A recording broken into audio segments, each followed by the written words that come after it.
Hi, I'm Kara-Leah from the Yoga Lunchbox, and today I am interviewing Tom Sutherland. He's an American yoga teacher who has trained both with Bikram and also with Tony Sanchez. And we got talking about this because it's a really interesting thing, that progression from being with Bikram and then going to Tony Sanchez. So Tom and I are going to talk about yoga and about Bikram and a whole lot of other things. We'll see what happens. So welcome, Tom. Thank you. Good morning. So do you want to give us a little bit of background about how you got into yoga and how come you ended up going and doing Bikram yoga teacher training? Yeah, it's a funny story. I found yoga at first when I was in college, and my girlfriend took me my first class. And I hadn't done yoga before. I'd always had this big interest for finding yoga and seeing what it was about, but I tried out Bikram for the first time, and I really loved it. It was a hot room. It was intense.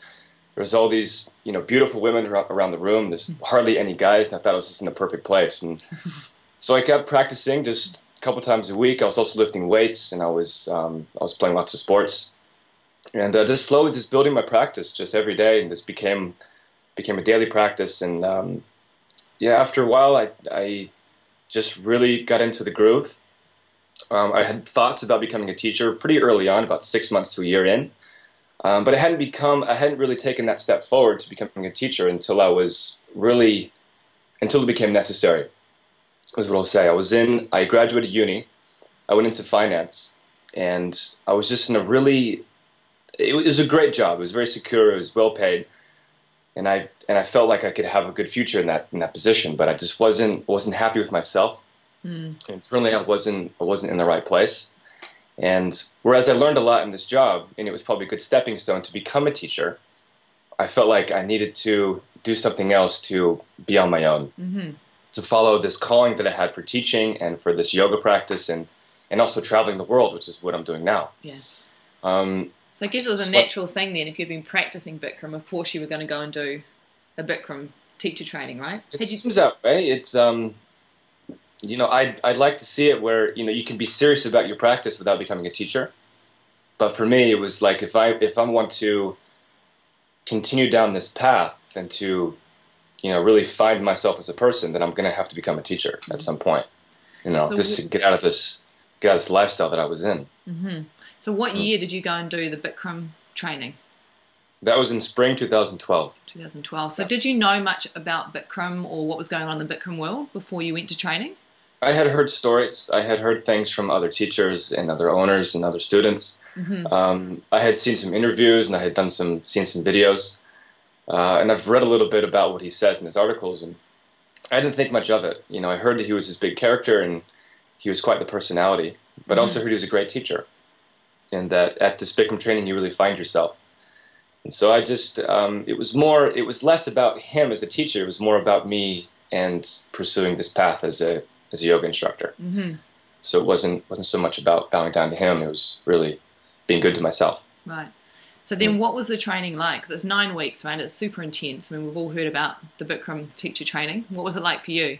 Yeah, I think it's pretty renowned around the world, isn't it? Yeah. It was, I think for a lot of people it was a big change, it was a big shift. And it certainly was for me, but I didn't have as much difficulty or hardship. For me, it was the first time I was out on my own, the first time I made my own decisions, and I was pretty much in bliss the whole 9 weeks. I was having a blast. Everything was great. I was smiling, laughing, making good friends, just really taking care of myself. The training was really where that was the first time I was on my own. Yeah, and it was an amazing experience. I learned a lot about yoga. Probably not as much as I wanted to. I was a bit surprised, how much emphasis there was in the Bikram dialogue and not so much in the postures themselves. That we had these a couple times a day, 7 days a week, or 6 days a week, I should say. We had these posture clinics, and they weren't so much about the postures; they were more about perfecting the dialogue. And so when I kind of figured out what that was all about, I started to take it into my own hands to further my own knowledge about the postures and get my own experience, and that's when I started to find out about Tony Sanchez. So how did you first find out about Tony Sanchez? Tony first popped up to me in that 84 asanas in that poster you see. Yep. And I was out teaching at a studio, and I looked at that poster and I said, who is this guy?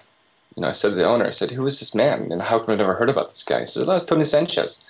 And he's not a teacher. He's not doing anything at the moment. And this was a couple of years ago. This is about 2 years ago. Mm-hmm. And I said, well, that's strange. How come this man, like, he's incredible, but I haven't heard about him? How come he's not in teacher trainings, or how come he's not, posting things on the web or on Facebook? And yeah, so that kind of resonated for a while. Mm-hmm. And then I read Ben Lore's Hellbent. Mm-hmm. I read his book. I got a copy of that right here. Should we? Yeah. That one? I read his book. Yep. Exactly. And he started to go very in-depth about Tony. And I just knew from that moment, reading that book, that I had to find out more about him as a person and as a teacher. Because he sounded like the real deal just from his book. And so I started doing my research, and I talked with other teachers who had been to see him, actually, because he had just started those trainings in 2011, 2012. Mm-hmm. About the same year I went to Bikram training. And when I was talking with other teachers, they said that he's incredible. Like, it's all the knowledge that you should learn at Bikram training. And, he's the real deal. Like, he's a real yogi. He's very humble. Personality-wise, he's the exact opposite of Bikram. He's introverted. He's kind of reserved. He's quiet. He's got lots of energy. He's just an amazing man. Mm-hmm. So you made arrangements and went down to do Tony's teacher training? Is that what happened? That's it. Yep. I was transitioning from my time in Perth, going to Melbourne, and in between those two stops where I was teaching, I went to see Tony Sanchez in Mexico on Los Cabos. Yeah. Now, for those who don't know about Tony, because if you're in the Bikram world, you might have heard about him, or if you've read Benjamin Law's awesome book, highly recommend it, you would know who Tony is, but not everyone will. So can you give us a little bit of backstory or information on Tony? Yeah, it's a long story. He did his first Bikram class his first yoga class with Bikram in the early 80s. And he was a young guy then. He was Bikram's about 10 years older than Tony is. And he did his first class. He walked up and he gave $20 for what was the deal? I think Bikram said, hey, give me $20 for a class, or you can give me $50 for 10 classes. Mm-hmm. And so Tony says, well, all I have is 20. And so he gave Bikram the 20, and he gave him the class, and came out and he said, well, I want to do the 10, but I don't have any money. He says, well, come back tomorrow, give me 30, and I'll let you in for 9 more. And so the next day, Tony comes back to class. He gives him $30 more, and he gets 10 more classes. And that was the start of his journey. And he started doing work trade at the studio to get free yoga. Mm-hmm. He started with cleaning and just managing the studio. And there was one day when Bikram called up. He was in a traffic jam, and he called Tony on the cell phone. He said, hey, Tony, I need you to teach class because I'm stuck. I can't get to the studio. Tony says, well, I've never taught before. I don't know what to do. But, he knows the postures. He's very good. And he walked in and taught his first class. And then so Bikram and Tony, they kind of had this relationship, and every day they would practice yoga. They would just get lost in the advanced series, practicing 2-3 times a day. At night, Bikram would take Tony to go see Bollywood films at the local independent theater in Los Angeles. And they just had this great relationship. And knowing Tony now, I can see how that relationship works, because Bikram's very extroverted. He's very enthusiastic. He's very, he's out there. And Tony's very reserved. He's very grounded. He's very introverted. Mm-hmm.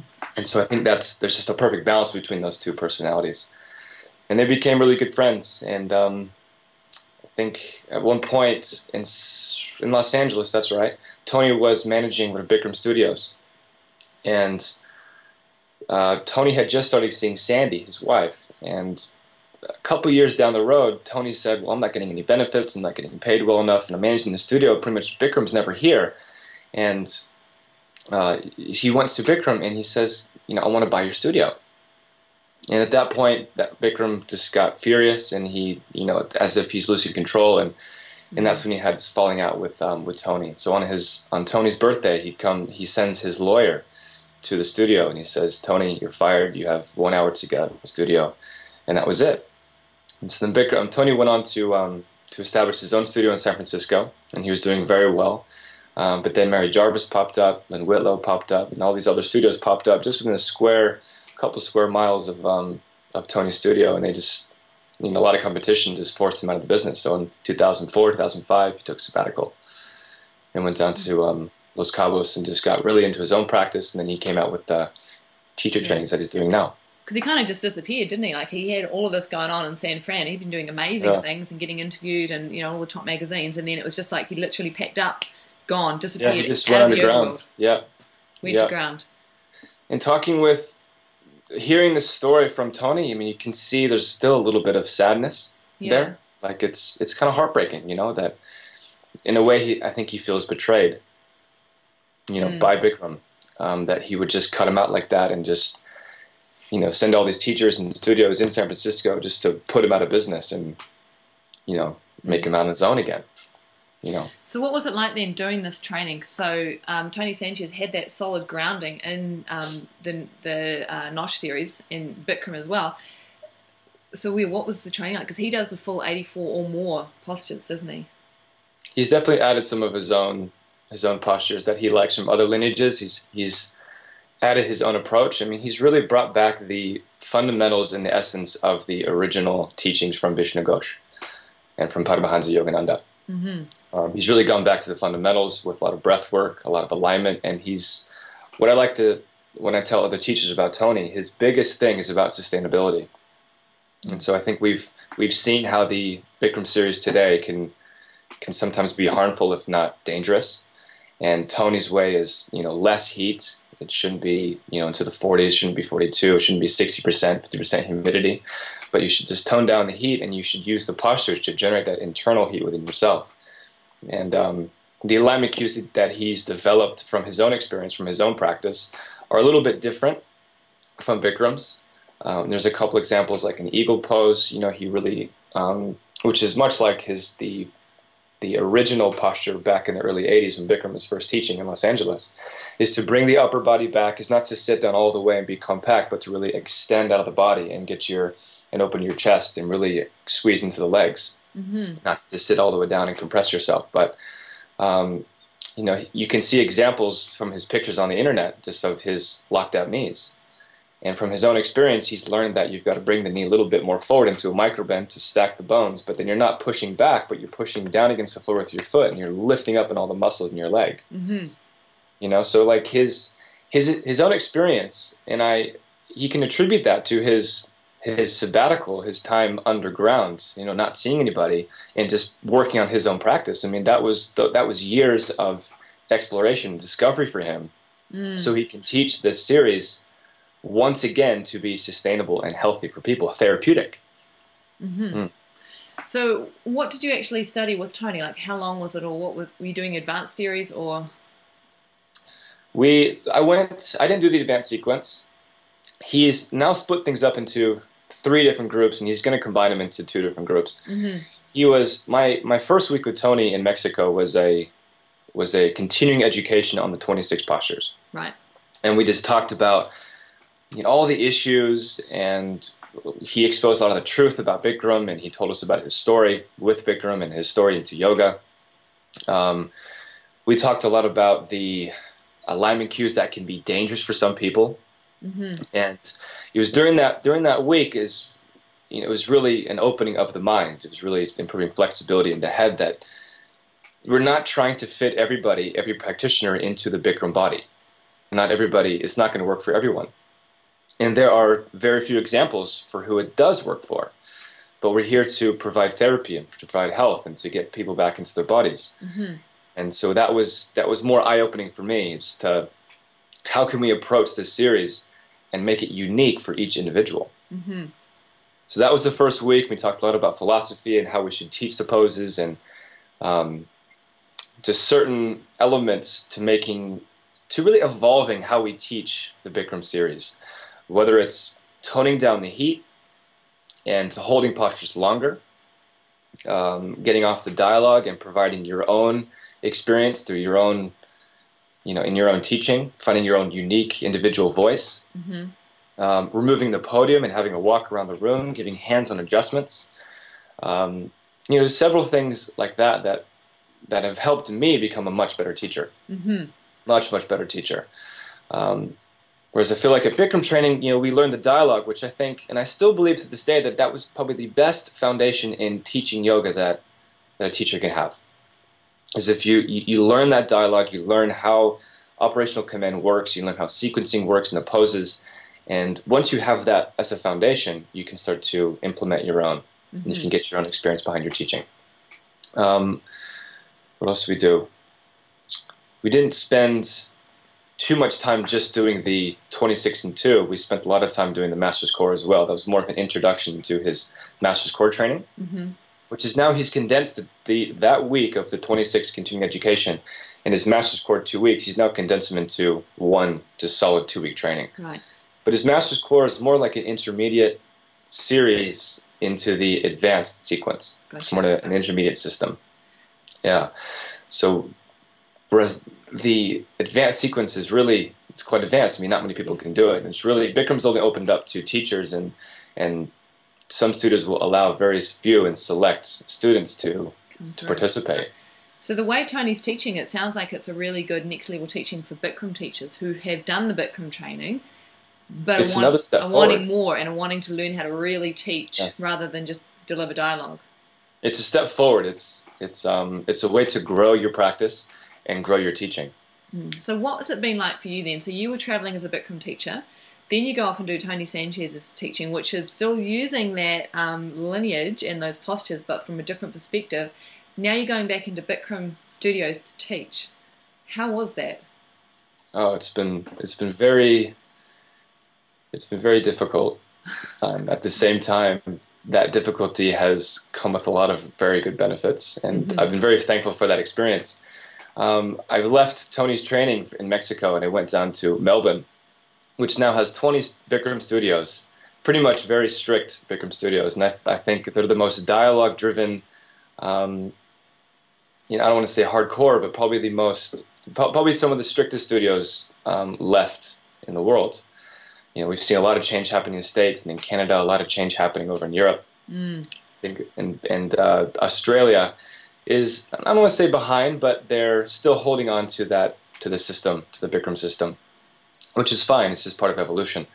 And so I went there having this knowledge, and I just remember being on the plane right before I touched down in Melbourne, just thinking, how am I going to relay this message, and how am I going to bring across this information? All these things that I've learned, and all these things that can be dangerous, and about the heat, and about the dialogue, and about all this, and this method of teaching that we have to kill, and push the whole 90 minutes. And so, to say the least, I was a very different, very outcasted teacher. And the timing which all of these things took place is perfect in hindsight. But I arrived, and I became very good at reserving the things I wanted to say and just having to say things at the right time. But with certain studios that were more strict towards dialogue and saying you can only teach this way, we had a falling out, and I was actually fired from 2 studios, and I had to quit from another because my style of teaching was just too different. Because you're going off dialogue? I was going off dialogue, of walking around the room. I don't say nearly as much. I'm more just giving the students what they need in the practice. And so not much giving every single sequence of the pose, but just saying what needs to be done. Giving Tony's method of teaching is more empowering your students to practice. Right. That's instead of having that empowerment from the teacher, So giving your students that empowerment, that power, that confidence to be able to go into the pose without having this strict dialogue. So you fired from 2 studios. You had to leave a 3rd one. Yes. And it was, so at the end of my trip, I ended up teaching for 4 studios that were very open to what I had to offer. And I was very thankful for that, and they were very great studios. But with some of the teachers, there wasn't that much understanding. At Bikram training, we're taught to teach this one way, and that this is the only way. And when I went to Tony, I was kind of getting out of that mindset that this is the only way. I was thinking that there's got to be other ways. Like I'm not teaching the way that I want to teach. And yes, it's about the students, but I feel like I'm not giving them. I'm limited in what I'm able to give them because I'm not able to express myself in my teaching. And so with the teachers, there's still a bit of that going on. There's still that limitation. And whether it's subconscious or conscious or not, it's up to them. But from a lot of the teachers, I wasn't accepted. And what's so interesting is that the teachers would very much ignore and just put aside what I was bringing to the class. But the students were all rushing towards me and asking questions and emailing me and sending information on questions on Skype. And they were saying, you know, what are you doing? How do you do this? And it was great. I was having this wonderful relationship with the students who were very thankful for what I had to offer and to bring to the class. But the teachers were just ignoring most of them, anyways. There was a select few that I worked with in the master's course system. There was a select few that were very, very into it and open and accepting. But for the most part, I'd say about 90% said, no, this guy's not, he shouldn't be a Bikram teacher. How was that for you? That's what I heard. How was that for you? Because you are a relatively new teacher, and I'm guessing you're probably relatively young compared to a lot of those teachers, and you're coming in with something completely different. Yeah, how did you find that? Well, it's difficult. That's the whole part of this experience that made it difficult. I learned not to fight and just to keep doing what I'm doing. And if the students are learning, and if they're progressing and they're growing in their practice, then I'm doing the right thing. And I had to look at Tony as an example going through this phase in my teaching. Is for a long time Tony as well was not accepted, and he was kind of pushed aside and he was outcast because of the things he was posting on Facebook and the information he was delivering.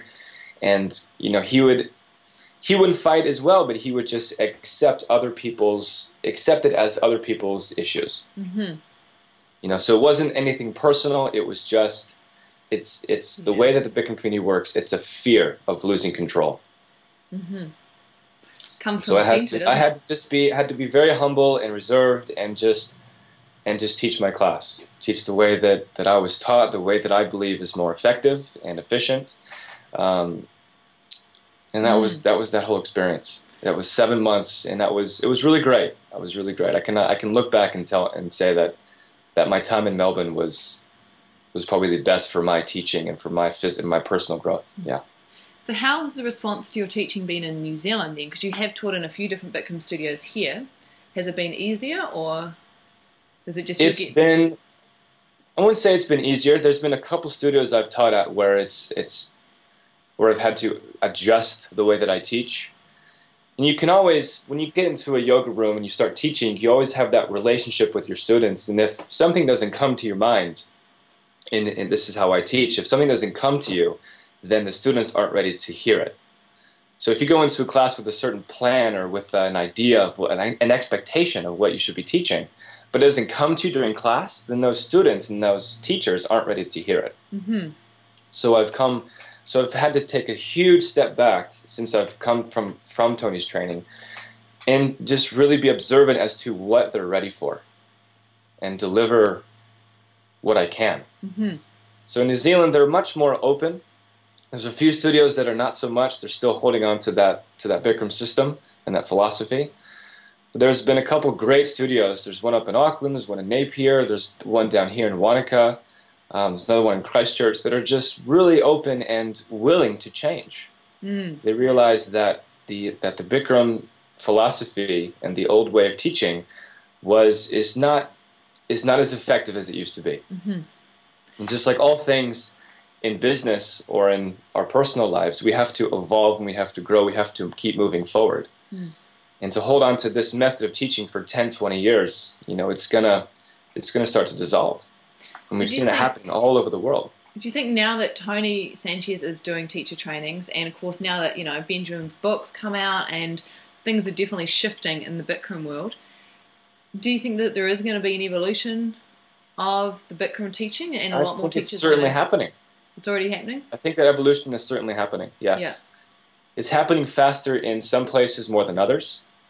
You know, a place like Melbourne, it's going to take a couple more seeds, you know, like me, to plant, you know, big oak trees. But other places like in Vancouver or in California, places like, let's see, what else is changing? Places like Auckland, you know, things are definitely shifting. And I think as more teachers go to Tony Sanchez and they learn and they take away and they absorb his knowledge and they go out and they spread it around the world, you know, we're starting to see these bigger shifts happening. So there's definitely an evolution in progress. What I really enjoy seeing is that Bikram studios are, not so much dropping the name is what's important to me, but they're taking on other styles and systems of yoga. Mm-hmm. So starting to open themselves up. I mean, first, it's an interesting evolution. They first open up to yin yoga, which is a balance with the yang in the Bikram class. And then they open up to meditation, which is fine, cool. And then they start to get into kids yoga, and then they get into power flow, and it's just this big, it's what's working for these studios. It enhances that progress, and they keep moving forward. You don't think it dilutes the yoga in some ways by having all Not this? at all. I mean, at first you're going to have this big pool of systems and styles. You're going to have a lot going on, and you're going to have people in a Bikram class doing things they would do in a power flow class. You're going to have people in a power flow class doing that you would do in a Bikram class. Mm. It's going to be a huge mixture, and it's going to be confusing for a while. But at the end, it's all going to come together under one roof. Mm-hmm. I think. Could you summarize for those who maybe have done Bikram and are curious about what are the core things you think that make Tony Sanchez's approach unique, or that make it his per se? Because, like I say, you are doing a lot of the same postures, right? So, yes. What is it that makes it different? Sustainability. So, can you define that though? Because that's one of those buzzwords that gets thrown around. It's like it kind of ceases to have any real meaning. Tony taught me how to practice over the long term. Okay. So he doesn't teach you to look for short-term benefits or the short-term results, but how can we approach this sequence of 26 postures and 2 breathing exercises to provide health and vitality over the long term? How can we get into old age and still be practicing yoga? Mm-hmm. So what does that look like then when you say to practice for the long term, like in a day-to-day, class-by-class basis? What does that look like? Like if I was practicing old school and you're practicing new school beside me, how would we look different? Would we look different? Is it just on the inside? Yes, some people, I mean, at Bikram's training, we're told to push, push, push, and to, quote-unquote, kill ourselves. Mm. And that's not very sustainable. With Tony, it's move into your posture slowly. Mm. It's look within and breathe. It's progress your postures very slowly. It's evolve into your practice. And, as the famous quote goes, use these postures to get into our bodies, not the other way around. Mm.